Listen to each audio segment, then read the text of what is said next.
Hello YouTube and welcome to lesson 95 of the Microsoft Word tutorial series, and today we're going to learn how to use the Format Painter inside of Microsoft Word. So the Format Painter is located inside of Home. Over here you can see that there's the Format Painter, and the shortcut key for it is Ctrl+Shift+C and Ctrl+Shift+V right there.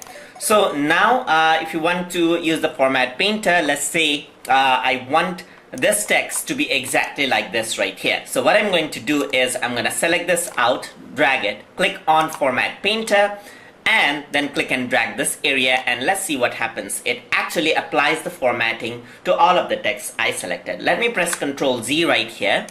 And now if I were to select this out, press on Format Painter, it'll actually copy the format for me, and then I can select other text so that the same formatting is applied. So that's one way of applying the Format Painter.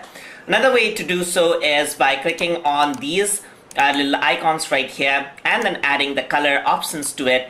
And then what I can do is I can go to Format Painter, click and drag this, and you can see that the Format Painter has been applied onto the text that I selected. Let me press Ctrl+Z over here, and you can see that it is actually being applied over here.